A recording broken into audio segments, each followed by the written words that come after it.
Oh, here we go. Here we go. Rob B, what we Here got? we What go. we got, Rob B? Truth, liar, shenanigans. We got some truth and shenanigans, as always. Shenanigans. Um, yeah. So, Neo, if you wouldn't mind pulling up the image for me. Sure. Yeah. So, the woman on the right is Sahar Tabar, and in 2017, she captured viral fame with the photo on the left that depicted her as a zombified version of Angelina Jolie. Um, the images were initially thought to be a result of extreme plastic surgery, though she later explained that this was done via software and makeup. Uh, so this gave her some notoriety abroad, which is amazing, made her a little internet star, but it made her a target at home, where she was eventually arrested under Iran's strict public decency laws in late 2019. So now she was sentenced last week for corruption of young people and disrespecting the Islamic Republic, and will spend the next 10 years in prison.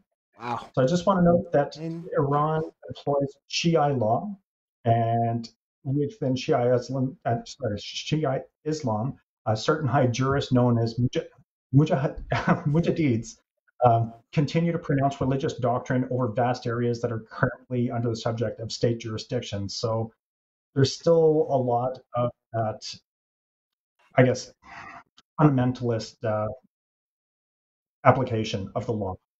So I'm looking for a reaction to the plight of this young woman who is sentenced for posting an amazing makeup and editing did a image. pretty good And job. I give her credit. Did an amazing job. yeah, so I guess a reaction to her work. And then do you see anything offensive with the image that she created? We see anything Start with, offensive? Okay. start with Johnny. When I first read this, Rob, I really liked your topic because I was furious. Because I was like, are you serious? I know that Iran has way different customs and laws. Like you said, they have a whole different system. But I was just like, she's just expressing herself. Like, she's so creative. I can see her on a cinema doing makeup for people and transforming them into like creatures and stuff like that. Because she's just very talented. But I know Face that. Off. Yeah. Face Off. That Yeah. was the show on my channel. Face Off.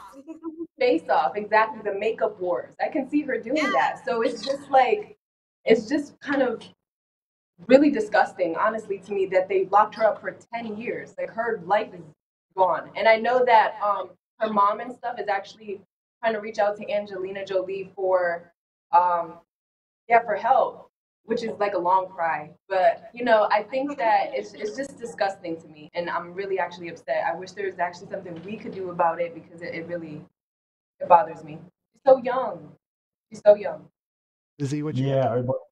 Okay. So just in that light, she's currently about 19 to 23. We don't have an actual birth date for her, but yeah, very young woman. Okay. Izzy? So Johnny just mentioned that, her mom reached out to Angelina Jolie for help. I would reach out to Jennifer Aniston, because I feel like Jennifer Aniston probably put her up to this. Jennifer Aniston? Making a zombie version Oh, you mean Angelina of Jolie? who slept with her husband No, her marriage. So now I see where you're going. I laid this on the feet of Jennifer Aniston. You know what you did. Help this young woman out. But I was Johnny in that when I first saw this, when Rob first posted this as his possible topic for today, like I had never heard of this young lady before. I had never seen the images, so I was kind of confused. But then, to hear that she's been sentenced to 10 years in prison for this, it makes you realize, even though we are at a very horrible point, and that's the weakest word I can come up with right now, but we are in a transitional period here in the United States as it relates to the social climate, social injustice, but this brings it all back to the freedoms that we do have here, and the fact that a woman can be sentenced to jail for creating a zombie-like character is insane. And so I feel for this young lady. I feel for her parents. I think that this is something that Hollywood needs to pay attention to speak out on. And I know that, you know, we kind of are in a tit for tat, you know, a kerfuffle with Iran. And so they're not necessarily going to listen to anything we have to say about their laws and how they implement justice. But in the same vein, like, think about it. Like, think about, you know, all of the TikTok videos or all of the Instagram videos that we see of people, and they are creating different personas, they're putting on makeup, they're doing dances. Think about doing that and then having your government sentencing you to 10 years in prison for that. It's insane. It's absolutely insane. Yeah. So, so I agree with everything you guys are saying. It's crazy to me. You know, let's say for a second she did break the law, and you know she had some inkling that what she was doing was wrong. I'm with you. 10 years is absolutely crazy, especially for someone so young, making a seemingly minor mistake. But you know, as much as I hate the sentence, I also think we should stay out of Iran's. I think we should stay out of Iran's business. So don't say it. Are you scared of Iran? I'm not scared of Iran, but look. So the U.S. has given people life sentences for carrying the equivalent of dandelion. The marijuana convictions in the U.S. are absolutely absurd, and we're just getting around to doing something about it. Yet we want to be all up in Iran's handling of crimes by some, you know, an internet star. I'm not cool with that. I don't agree with the sentence and all that, but you know, Iran is a sovereign nation as long as it's not crimes against humanity and children. You know, I say let them do what they do. It's not a good thing, but let them do what they do. But wait, that's what Amnesty International is for. Well, yeah, so they can get all involved in that. Speak out and advocate against these crimes. But my point is, we need to get our own justice system in order first before we start throwing rocks from our own glass houses. Because if you look at some of these convictions, why is it that people think that we can't multitask? So are we to again turn a blind eye to what's going on in Nigeria right now?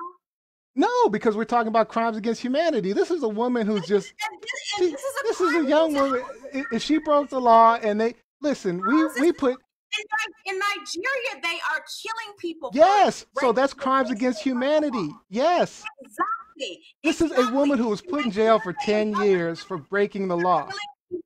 For violating bullshit laws.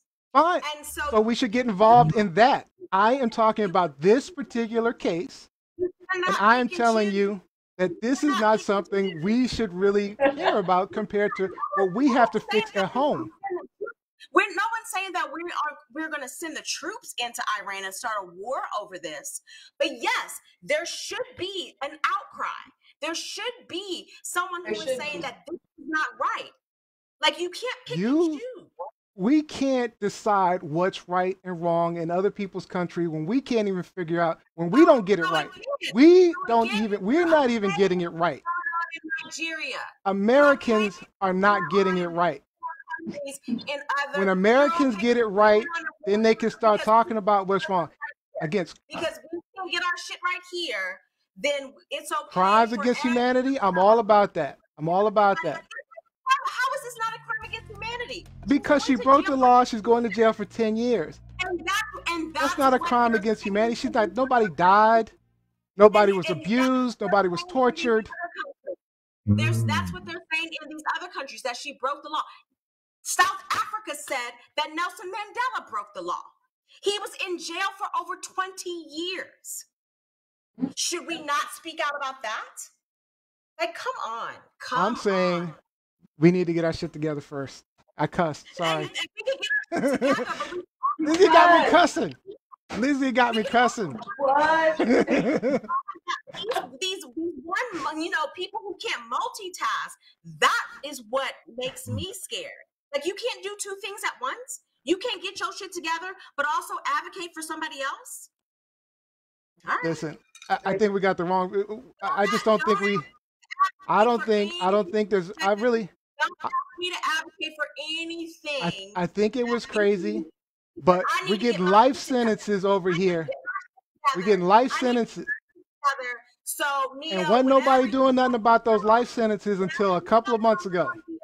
You deal with it yourself because we all got to get our shit together. We all got to get our shit together. A couple of months ago. Ain't nobody doing nothing until a couple of months ago, and now we want to be all up in Iran.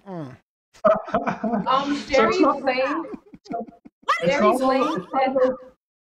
What are you talking about? That doesn't even make any sense. And you know it. That's why you're laughing. You know that doesn't even make any sense. It makes absolute sense. All right, what you got? What you got, John? You got some comments online?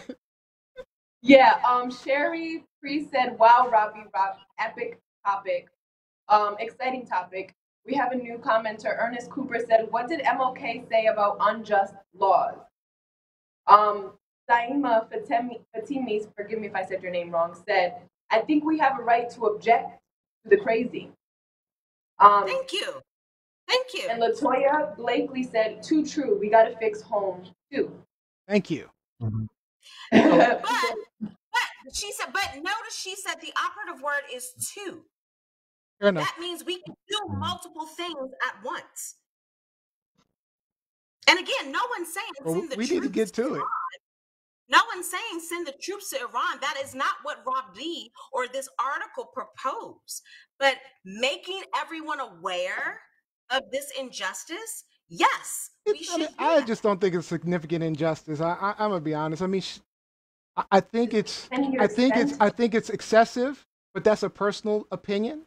You know, again, that's not a personal opinion, Neil. That's not a personal opinion. That is an international opinion. If you're stepping out of traditions that are very patriarchal, that oppress women traditionally, this woman really, I mean, her crime is just a crime of self-expression. She wanted to create something that got noticed, and it did.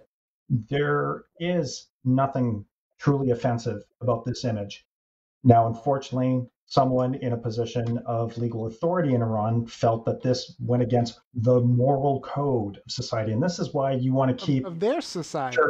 Separation of church and state is so integral. And for me, I brought this up. And we're painting a brush on our brushes on another person.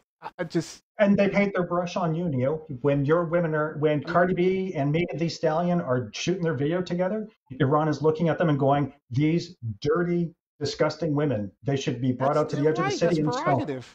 Exactly. So that's a culture clash. But I wanted to bring this up in the context of what oppression really is. So when I hear the anti-maskers, when I hear the COVID non-believers saying, "No, this is a violation of my rights. I'm being oppressed because I'm being asked to do the right thing for the next person," you're not being oppressed. This young woman is a fine example of what oppression is. So if you're thinking that, wearing a mask, being socially distanced, not going to visit your friends, not going out to the bars is oppression, check your privilege. All right. Thank you, Rob B. Thanks, Mia. Thanks, Liz. All right, let's move on. Those are some good comments. Those are good, good topic. All right. Okay.